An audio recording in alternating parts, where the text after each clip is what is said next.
important show today. We are talking to Leslie Scott Zanovitch and Dr. Stephen Karageanes about what are the dangers of not taking an artist-centered approach in working in the performing arts industry. This is a very important and timely topic right now. It is so very important that we in the dance industry, take care of ourselves and each other, and we also hold our organizations accountable for taking an artist centered approach to make sure that we are dancing and performing and teaching in a healthy and happy space. So I want to introduce our two guests today. Leslie Scott Zanovitch is a choreographer, educator, and passionate movement arts advocate with a career spanning 32 years. She doesn't look it at all that she's had a 32-year career. Leslie taught for over a decade as faculty at the Edge Performing Arts Center and Millennium Dance Complex in Hollywood, California, as adjunct faculty in the dance departments of Loyola Marymount, I can't speak today, University, and Phoenix College, founder of the Arizona State University's Hip Hop Coalition Dance Company, and acted as Creating Opportunities dance industry coach in Hollywood for 5 years. Leslie is an authorized Darkness to Light facilitator on sexual abuse awareness and prevention. Leslie is considered a specialist on the complexities of sexualization and objectification and how it intersects with sexual abuse in movement arts. She founded the nonprofit Edify Movement and Youth Protection Advocates in Dance, also known as YPAD, in 2012, and dedicated her life to YPAD for a decade. Although Leslie is no longer associated with YPAD, she continues her work as the president of the board of NEMA, Nonprofit Education, Advocacy, and Movement Arts. Thank you for joining us, Leslie. Thank you, Melissa. Dr. Stephen Karageanes is a primary care sports medicine physician and restorative physical medicine in Novi, Michigan. He serves as the co-vice president of NEMA's board of directors. Stephen is also the editorial board of the Clinical Journal of Sports Medicine, the credentialing committee of the International Association of Dance Medicine and Science, the executive board of the Bridge Dance Project, and Personal Safety in Dance International Work Group. He's a former advisory panel member for Youth Protection Advocates in Dance. He is also the past president of the American Osteopathic Academy of Sports Medicine and a clinical assistant professor at Michigan State University College of Osteopathic Medicine and Wayne State University School of Medicine. He works with Wayne State University Department of Theater and Dance, University of Michigan Dance Department, Madonna University, and Contexture Dance Company, as well as numerous dance studios across Michigan. Thank you for being with us, Dr. Karageanes. Thanks for having me. And I call Dr. Karageanes Dr. K. I think Leslie's probably going to call him Dr. Stephen. There's one little piece of his bio that we have to make sure gets in. He also has served in the role of dance dad.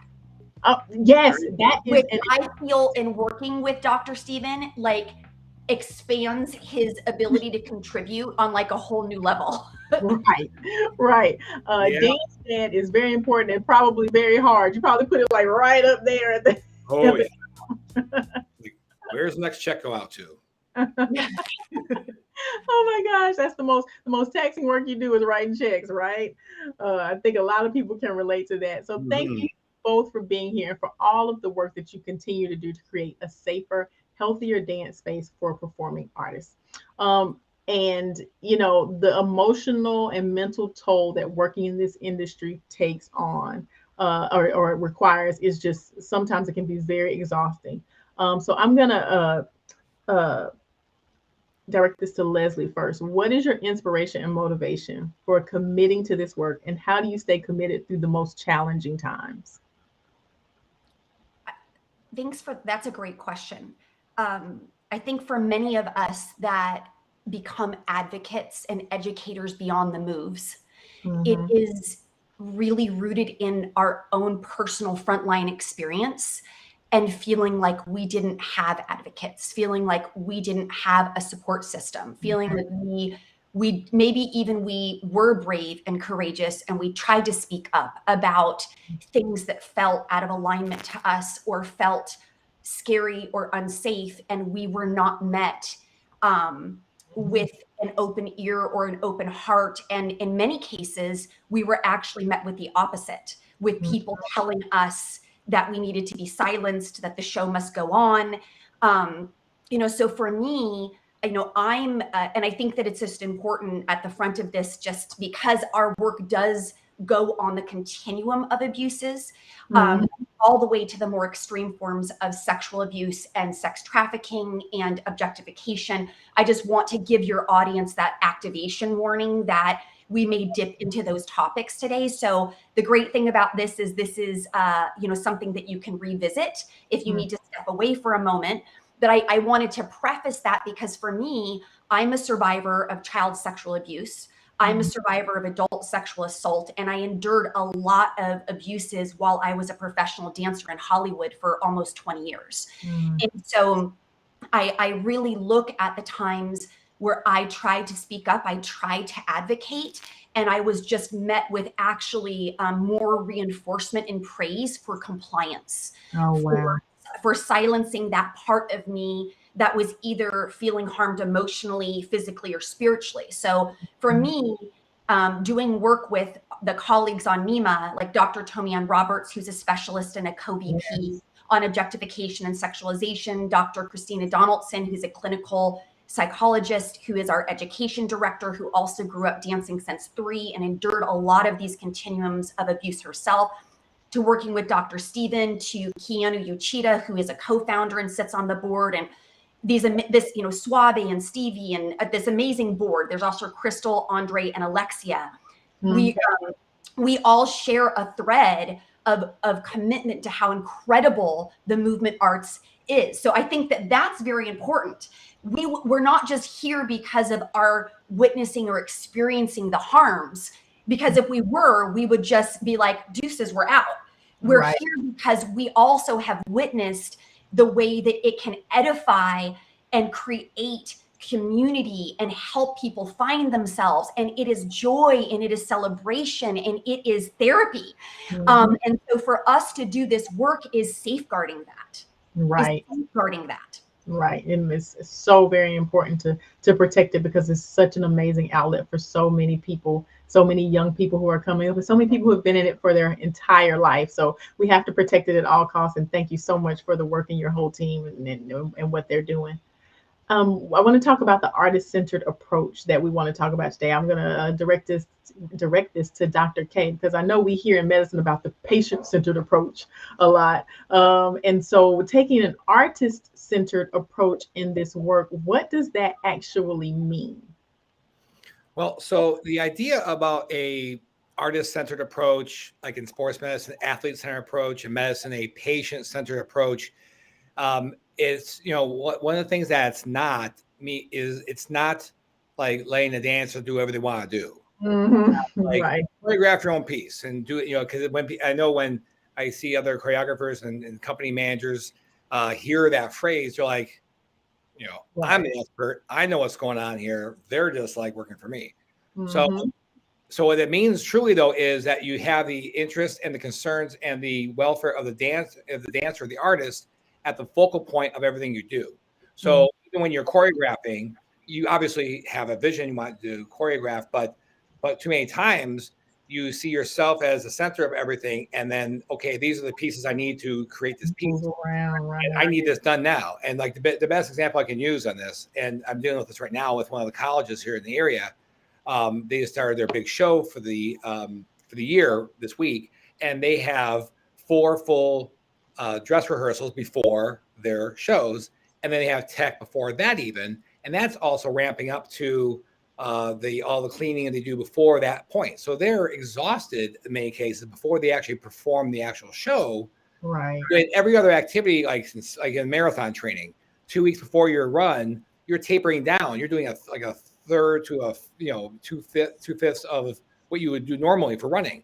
In Mhm. basketball, you have a shoot around before the game.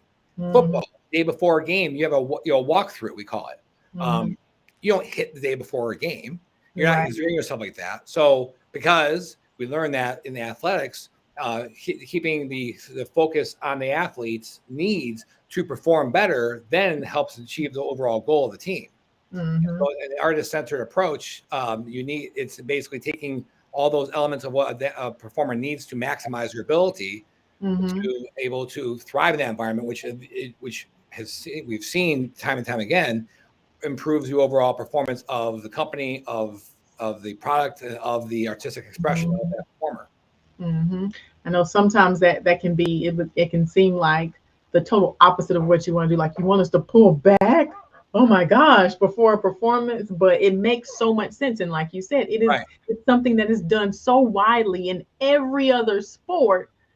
It just, Or think about really. the choreographer who, like, the day before the show says, you know what, Melissa, why don't you go over here and do her part, and then you go over here. Let's try that. It's like, Right. we're on stage tomorrow. What are you talking about? It's like a totally Right. different role. And they do that. And then they, oh, and then move back. Well, I mean, if you had that prep before farther enough out, then they can prep for it. But the anxiety that would be caused by that, the stress by that, it's not very Mhm. artistic centered. It's more choreographer centered for, Exactly. different kind of things. So that's a great example. And another example of Yeah. what I'm talking about. This is what I want. And there's also an element of, okay, just because you can do something doesn't mean you should. Yeah, you can move that person to that part, but what type of mental and physical stress does that put on that artist? Right. And you have to consider that. And you're also thinking about, the fact that, okay, if I, the issue of touch, right?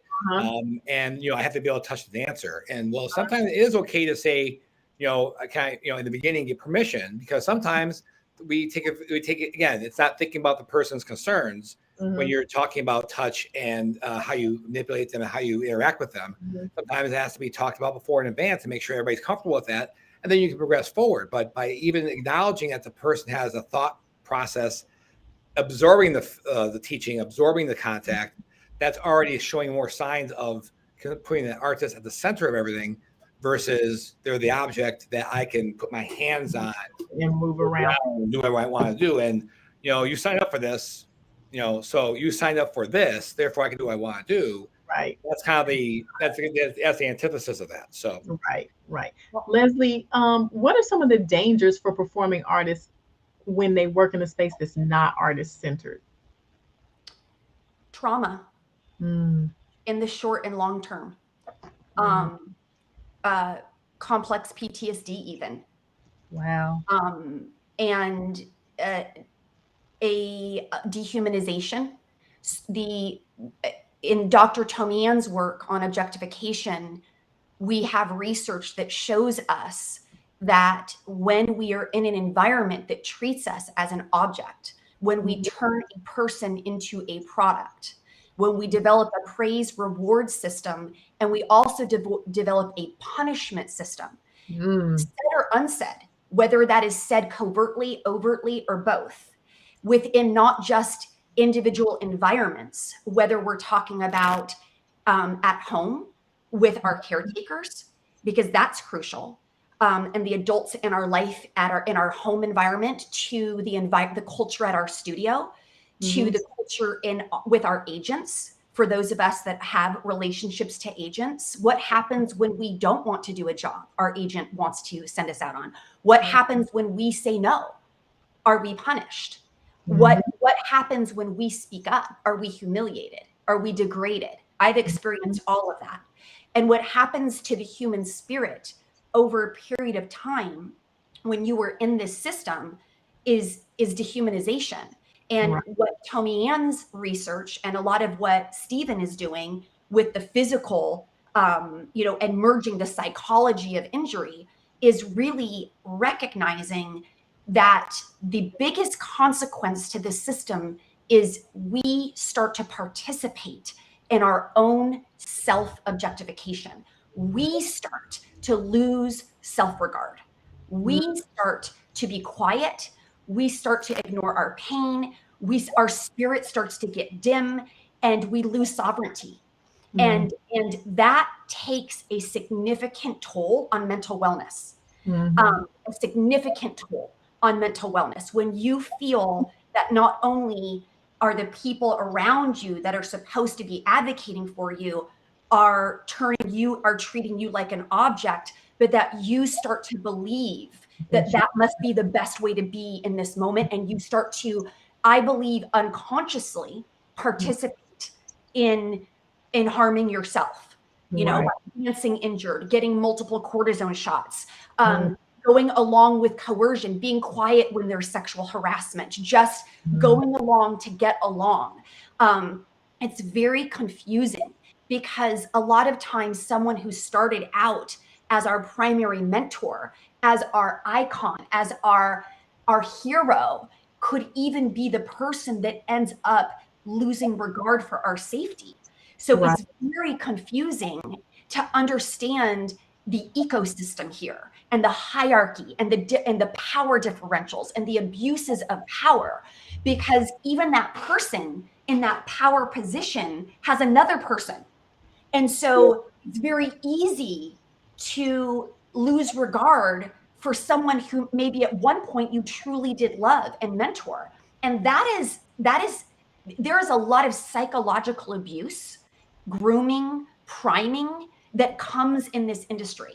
And everyone has a role, from the caretakers to the studio, to the convention owners, to the competition owners, to the adjudicators, to the agencies, to the productionists, to the directors, to the choreographers.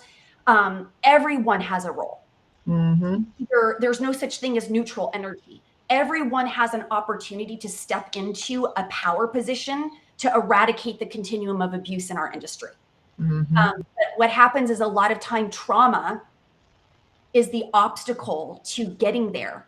And even for advocates, there is, vicarious trauma, compassion fatigue. Yeah.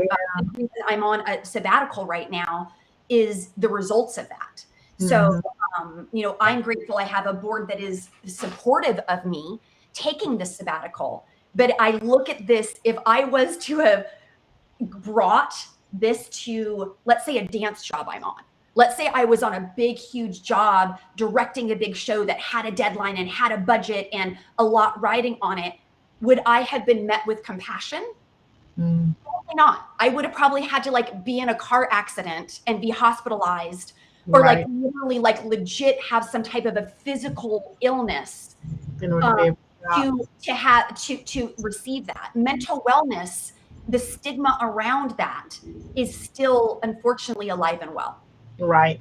Absolutely. And that's so sad, and something we definitely need to take some steps forward in. If you are just now joining us, this is Beyond the Steps, and we are here with Dr. Stephen Karageanes and Leslie Scott Zanovitch to talk about what are the dangers of not taking an artist-centered approach in the dance industry. And I want to get into the meat of the topic and really talk about what are some things that we should be doing at every level to make change here. I'm going to start with Dr. Karageanes to talk about, can you give us maybe one or two things that we should be doing in the commercial competitive space, in the education space, the higher education, even at the studio level with students, in order to move toward this artist-centered approach?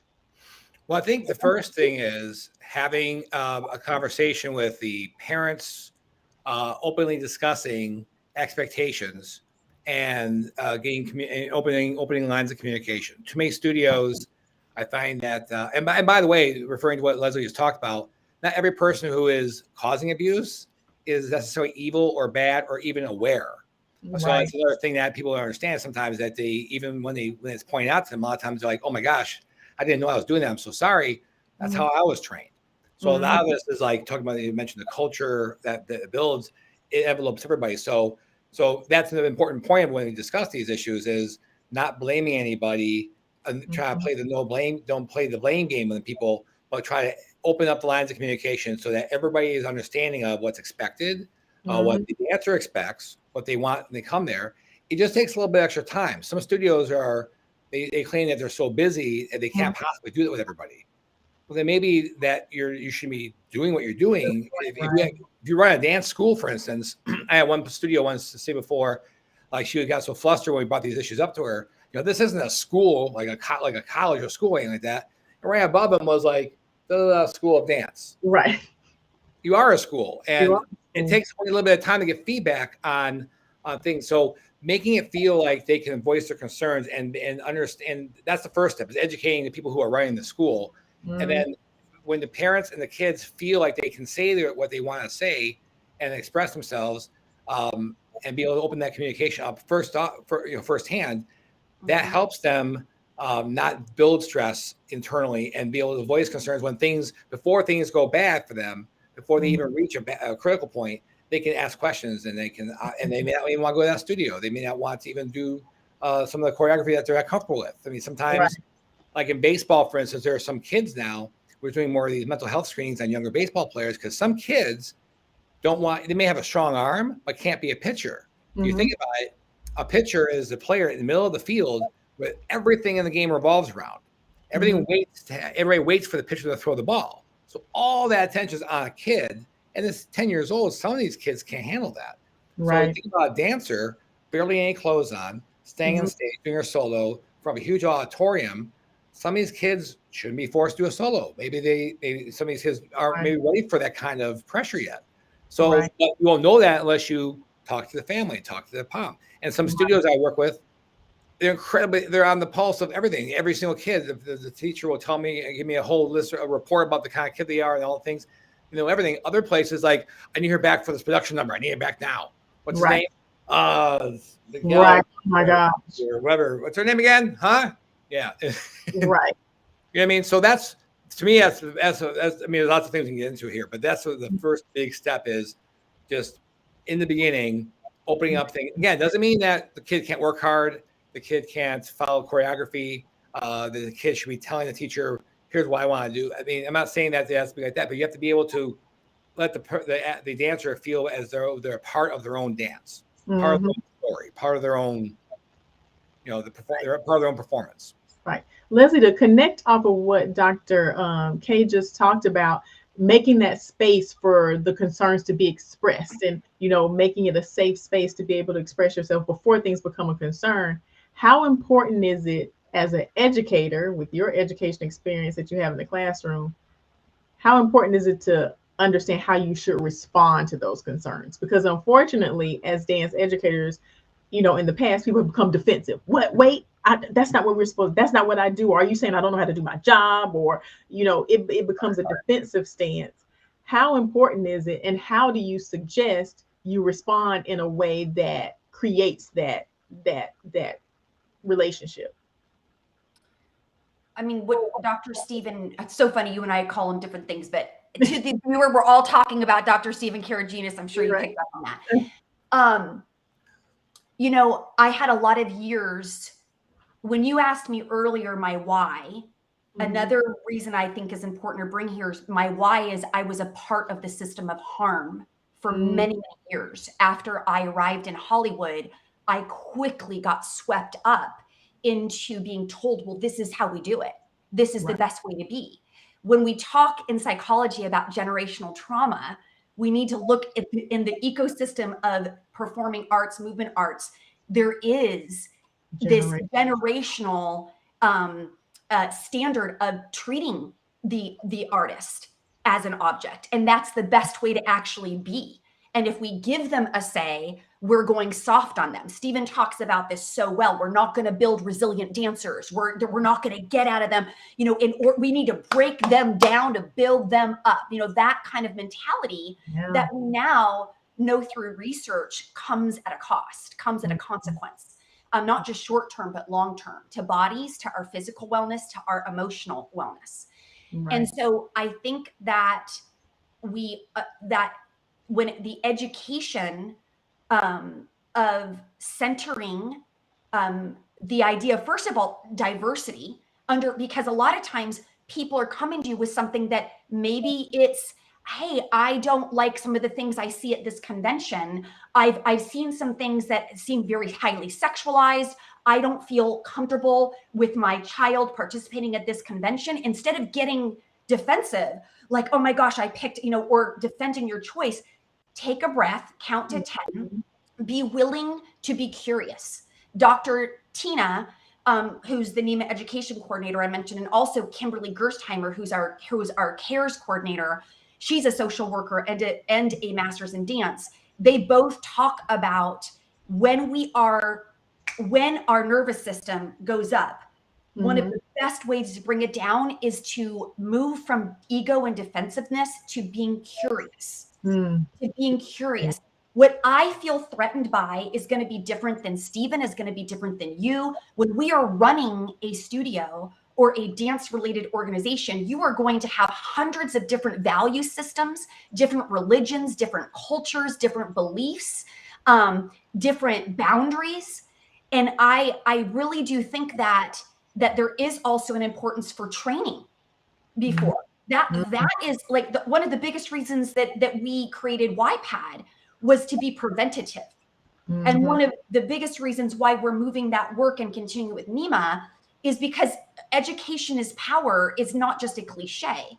When we are prepared for that moment and we've had training, when we have a code of conduct and our educators have had training on how do we respond responsibly to bullying or to disclosures, or even to something simple as saying, hey, can I do a different hairstyle? My hair doesn't go this way.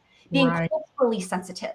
You know, that is the training is not to make people not be authentic and not be organic. That's not, and to be lockstep and to have to take away our own unique like humanness, because that's not what training is for. When we teach on training about grooming and mandated reporting and how to take a disclosure, everyone's going to take that and they're going to apply it through their own unique being. But do we want to wait until someone comes and shares something with you and you're a deer in headlights, and you're like, I don't know how to respond. I don't know how to regulate myself because my ego has taken over. I feel threatened by this question. And so I just want to really encourage educators that this is a journey. This journey to creating safe spaces, artist-centered spaces. This is a marathon. It's not a sprint. This is. I've been at this for 11 years. This is not a new concept, but we're up against a juggernaut of many decades of history, and we are also up against a billion-dollar industry. And I would really say the number one thing to create a trauma-informed approach is slow down. Wow. Slow down. I just got back from a job in Los Angeles that truly required a trauma-informed approach. And what I was up against was what I had to just fight for in being back in Hollywood. It made me, first of all, realize why I left. But it made me realize like I had to even push myself out of my comfort zone to speak up when I knew I was going to get stereotyped, where I knew I was going to get put down. And so having that resilience to stand in your belief when you see something, say something, that is not easy to do. That comes at a cost. And so, but what I really noticed is some harm was just caused to some very important people in this job that I don't really want to call it a job, but a heart endeavor I was just on. And I can tell you, if everyone could have just slowed down for a second, and just could have just slowed down just for a second and listened to why my requests were so important, that would have changed a lot for the experience of what my goal was and what our dancers went through. So what Stephen just said about the production, like how he just acted that out is like exactly how it is. Go, go, go, go, go, go, go. And when we go, go, go, go, go, and our leaders are in that place of like constant manic stress, there's no space to say, oh, you're having an anxiety attack. Oh, that doesn't feel safe for you. Oh, you're injured. And you're, oh, I even noticed you're limping. Do you know, does that make sense? Because we're not conscious, we're not present, we're not grounded. Right. Yeah, go ahead, Stephen. or letting the person tell you that they're hurt. A lot of people are terrified to say anything. So yeah.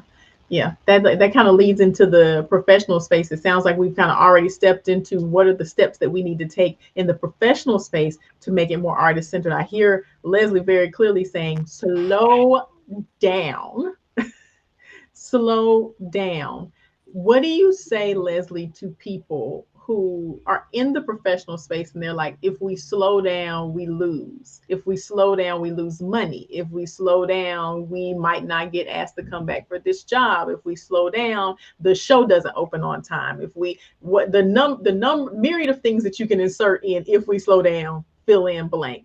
Mhm. What do you say to them It's a about myth. That's a myth. the myth? That's a lie.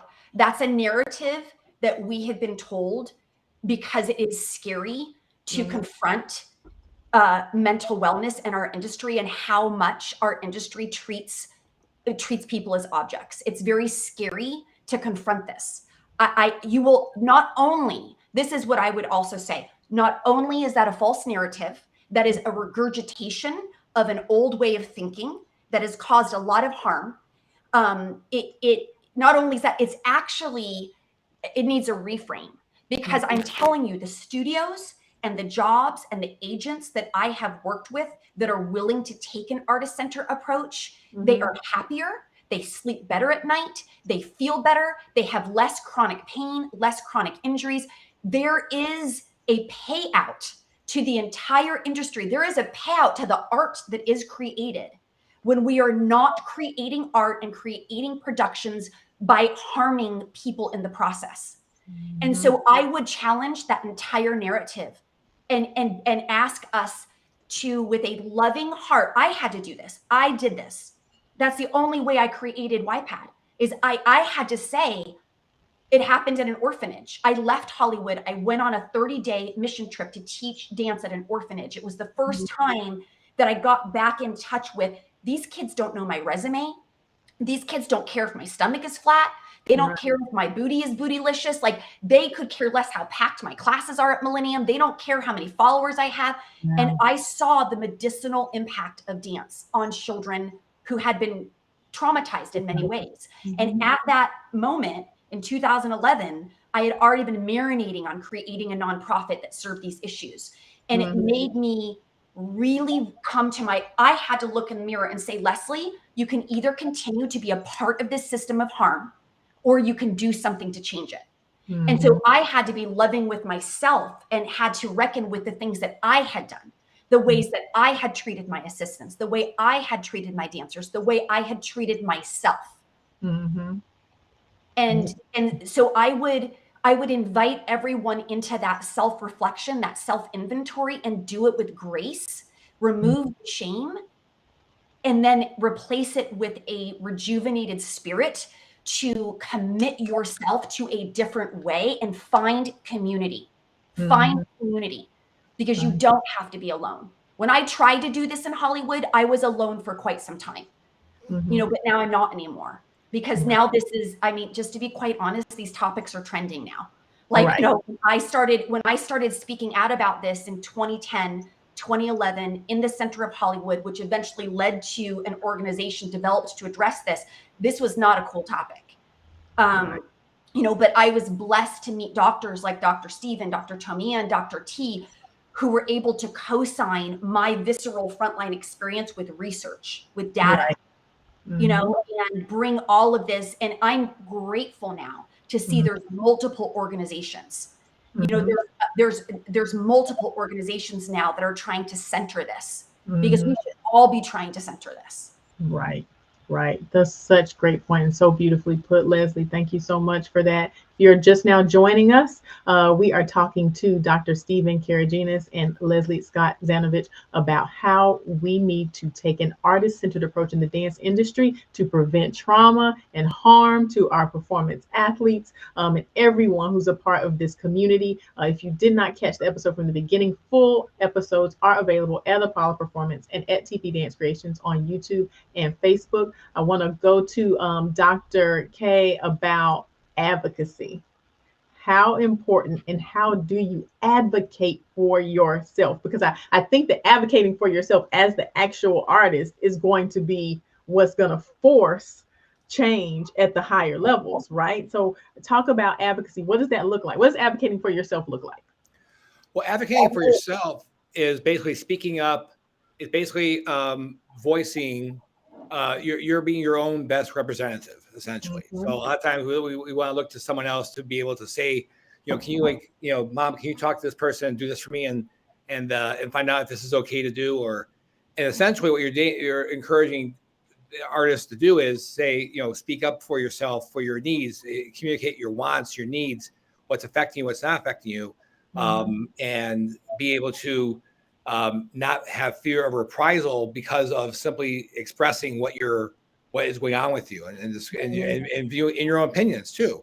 I think one of the reasons why I got involved in all this in the first place is from way back in high school and in junior high, I was bullied myself for a couple of years, really badly at this one school. And I've always hated bullying in general. And when I look at like all these forms of abuse and even like racism, sexism, all these kind of things, bullying is that kind of behavior is at the heart of a lot of this stuff. And what a lot of it is based on is trying to get you to stand down, not speak up for yourself, and do what I say and do what I want you to do.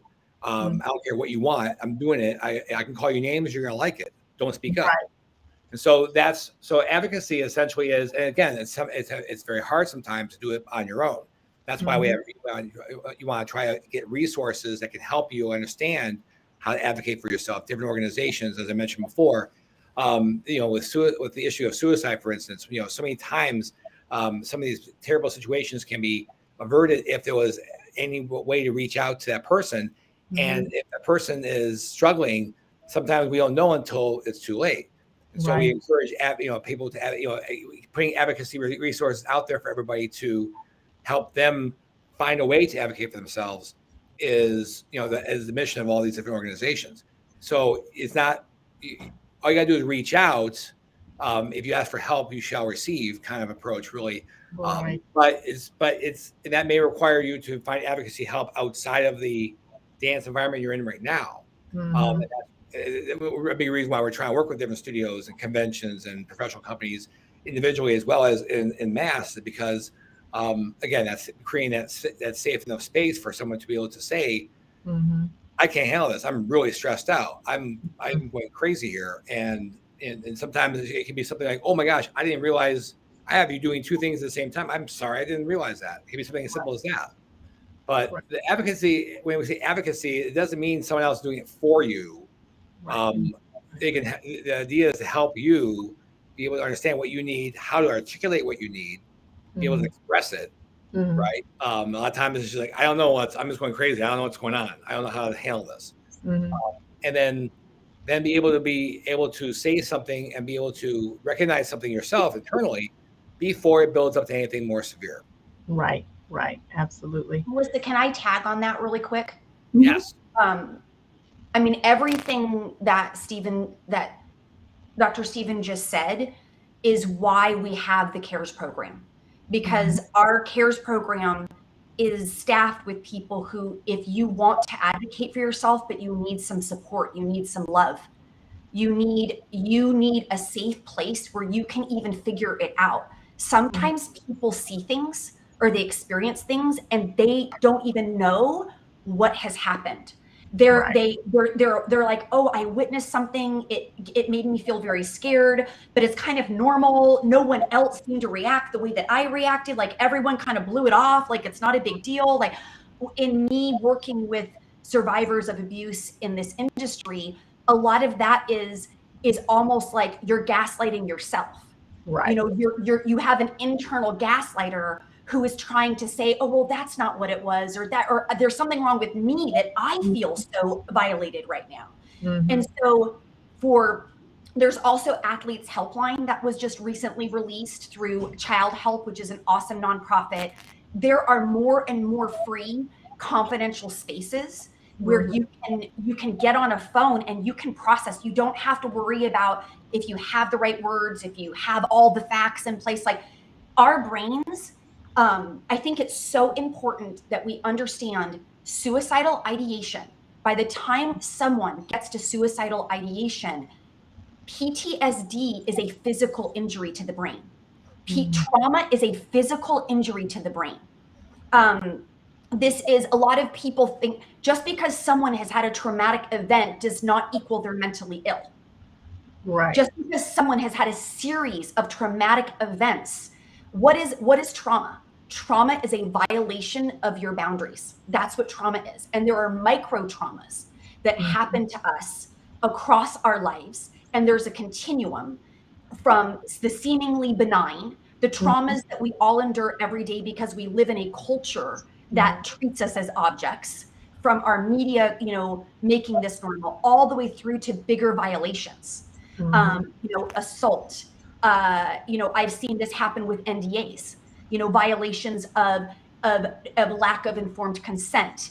I just had a situation when I was in Hollywood where there was a situation where somebody was asked to sign something pretty high stakes, and they were actually injured at the time.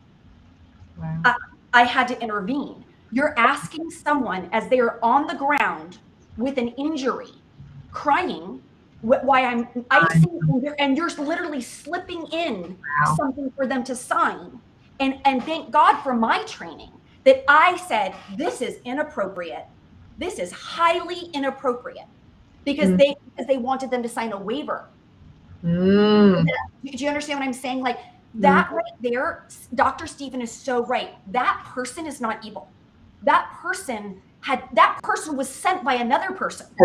Right. Like I do believe there is a demographic in our industry that are perpetrators, that are here to harm, here to gaslight, manipulate. The vast majority of us are participating in this because we don't know better, because we are stuck in this unconscious space, and education and community is the way out. And the other way out is just releasing us from shame and guilt of the time that we functioned in a way that did cause harm to people, because we did it because, Maya Angelou, when we know better, we can do better. So yes, have Dr. Stephen and I and our board come in contact with that darker side, the underbelly of the industry, where they are here to exploit, commodify, objectify, coerce. Yes, there is that, but that is not the vast majority of who is in our industry.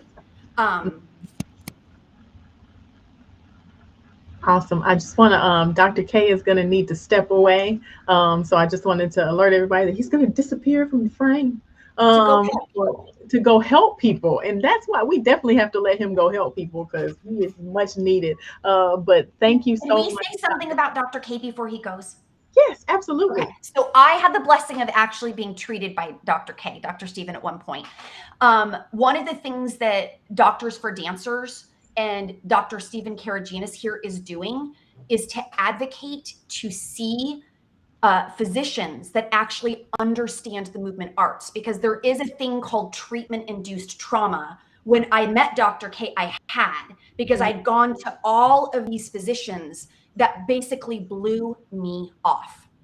And so I can't highlight enough what Dr. Stephen is doing as a performing arts medicine physician, and all the, his bio, that is like work given in as a volunteer to all these organizations to recognize that an artist-centered approach is actually going to doctors like Dr. Stephen, where you're going to be treated with regard, and you're not going to, where they actually understand what we are being asked to do with our bodies. And that's also the mission of Doctors for Dancers. So I just want to say that to Dr. Stephen, because that's imperative. Thank you very much. Thank you. And Doctors for Dancers, great organization too. Yes. Thank you so much for joining us, Dr. K. We don't want to hold you up. Thank you. It's been a pleasure. Bye, Leslie. Bye, Dr. Stephen. So great to see you. You too. Thank you. So, Leslie, we like to give homework here on Beyond the Steps. You've been with us before, so you know that we give homework. We give our viewers one small thing that they can do to make progress in this area between now and our show next Friday. So in the next 7 days, what is your one step that you would like for all of our viewers to take?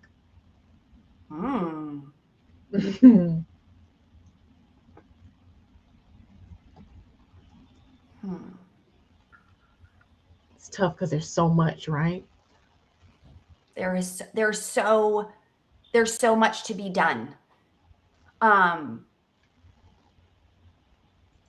Honestly, none of it can be done if we don't recognize our own resistance to change. Yes.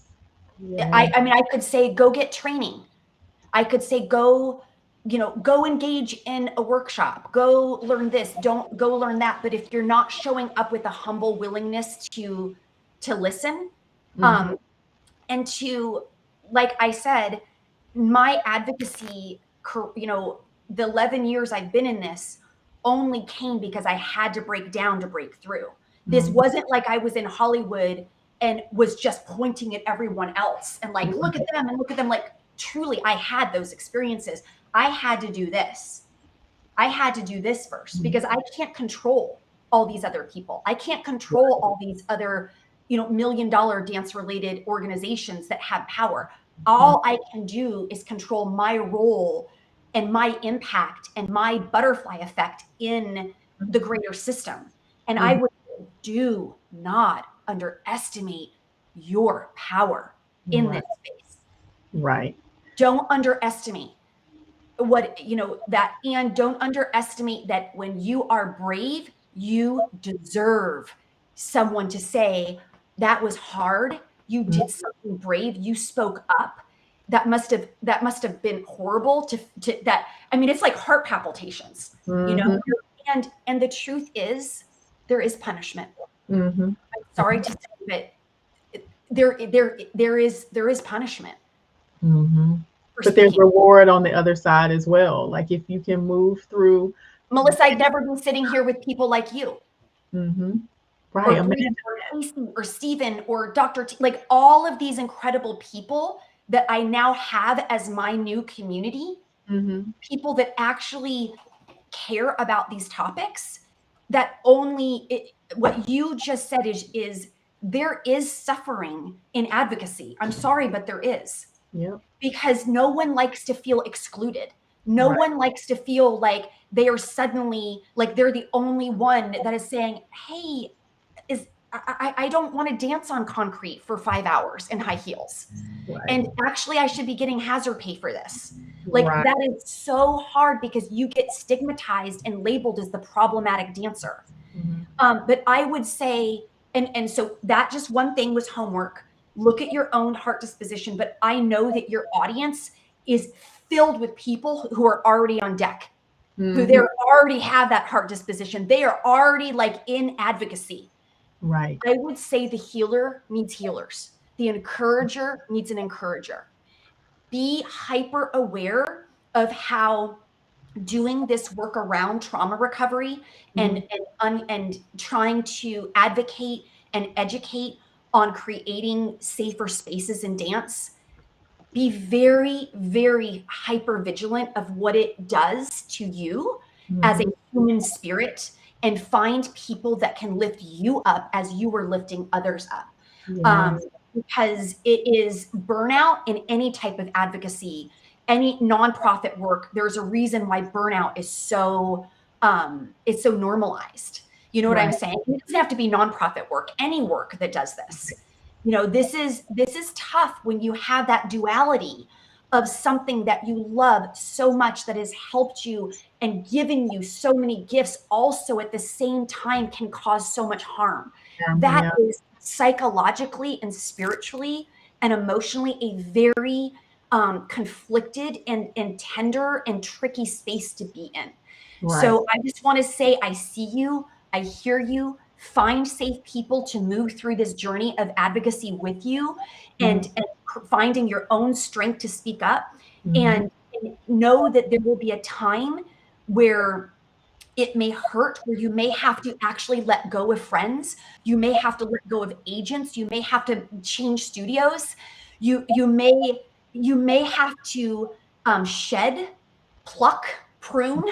But like Melissa just said, new seeds will be planted and new things will grow, and it will smell beautiful and it will feel safe. And your artistry, you will find your full potential in that as an artist. You will find it and it will feel freeing and good. Yes. So beautiful, Leslie. Oh my gosh. Now I'm just ready to go. Like I feel so motivated. Thank you so much. I want to give that to you, because when I say this, I'm saying this to you as an advocate who sits here doing these types of podcasts, who's willing to talk about very activating topics. And I can imagine I'm speaking this to you, Melissa. Thank you. Thank you so much. You have your homework from Leslie. Please make sure that you take those steps. We also have homework that we give you every single week. Take the Steps initiative. There are courses in that initiative that are totally free that can help you start on your way to helping yourself or helping others. So please make sure you go to the Apollo website and do that. Leslie has given us some amazing resources. Tell us about NEMA and the mission of NEMA, and then some of the resources. I have the links here that I'll pop up for people to see as well. The education, the cares, and then the resources. Yeah. I also just want to thank Apollo, because I was recently diagnosed with severe plantar fasciitis. And my socks are like how I'm getting through. So it's amazing because we are taught so much just to push through the pain. And I think that, what obviously you all are doing is not just preventative, but if we do have an issue, we don't have these socks have changed my life. Right. And so anyone out there that might have plantar fasciitis, I have so much empathy for you. It's like stepping on thumbtacks. It is. Oh my gosh. But try the Apollo socks. They are awesome. I just wore them all through this thing that I just did, and this very special thing that I was able to be involved in Hollywood. So NEMA stands for a nonprofit education and advocacy for the movement arts. We are a 501c3 nonprofit organization. Our mission is it's not just dance, it's all movement arts. And it's not just children, it's adults. So we have the continuum of, we really believe healthy adults grow healthy children. So as an educator, when I was kind of sharing where I was before my advocacy work, that I had to go through a lot of trauma recovery. So I wasn't teaching through trauma-informed choices. Right. Where when that parent came to me and maybe gave me some feedback, I didn't respond with total defense and ego, so our mission is to really create emotional, physical, sexual wellness and safety spaces within all movement arts, from gymnastics to twirling to dance to band, circus, ice skating, anything. And again, children through adults. The co-founder is Keanu Uchida, who many of you I'm sure know. And then we have an incredible board, and you just met Dr. Steven. He's the co-VP with Dr. Tomian. Our CARES program is literally for what we just talked about here.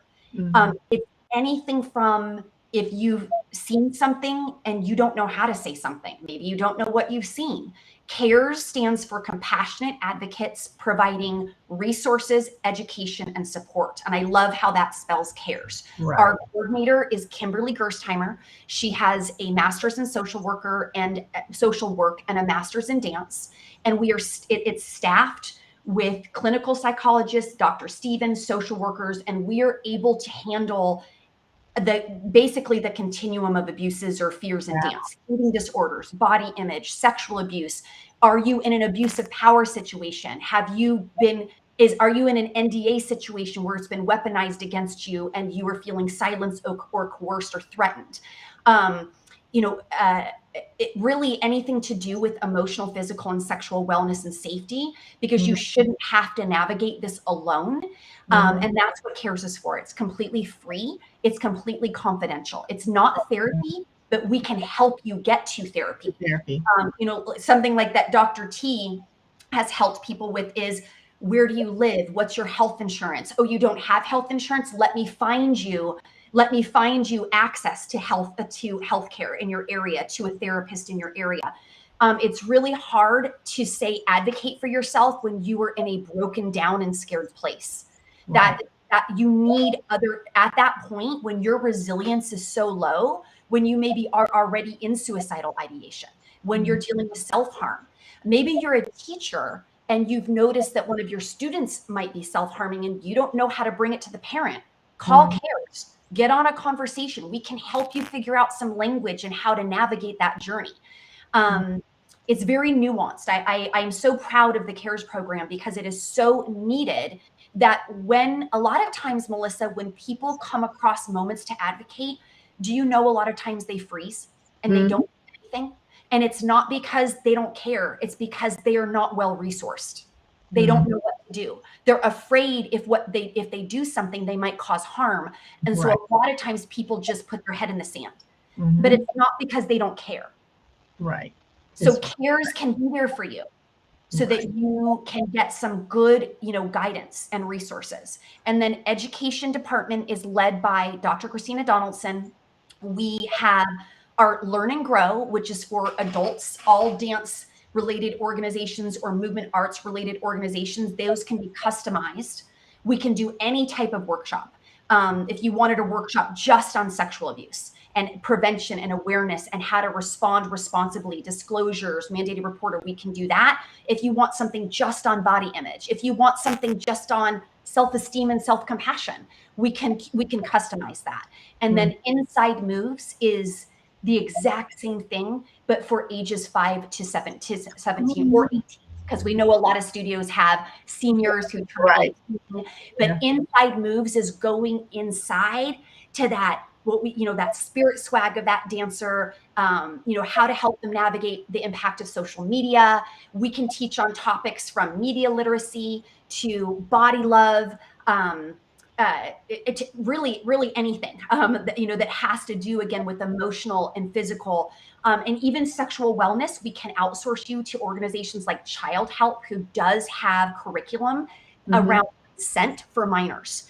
Child Help has curriculum for all ages because consent is so important for us to teach our young people early on. So that's our education department. And then we have our ally program, which is for anyone that wants to be a part of this change, that wants to volunteer for our nonprofit. Join NEMA Allies. There is an onboarding process, but I think Kiana Uchida actually developed it. The thing I love about it is what are your strengths? What are your interests? Where do you feel called to serve? NEMA is so vast and vibrant in what we do address. You are able to have some self-driven autonomy and say, well, you know what I'm really passionate about? I'm really passionate about physical safety. Great, let's get you with Dr. Steven. You know what I'm really passionate about? Language around the body. Eating disorders prevention. Great. Let's get you to work with some things with Dr. Christina Donaldson. She's a specialist in that. So I love that we can invite volunteers to come and let them put an impact where they already have, like where they already have energy for that. You're not coming in and we're saying, go do this, go do that. Does that make sense? Yeah, that makes total sense, and that makes all the difference. So it sounds like you have a wonderful, wonderful complement of resources that you can offer people. Please visit nemacares.org to find out more about NEMA. Leslie, it has been an absolute pleasure. We cannot wait to have you back and see the wonderful things that NEMA is going to do and all the people that they are going to help. We are just honored to have you as a partner in this. So thank you so much. Thank you for everything that you do, Melissa and Bree and Casey and Paula and everyone.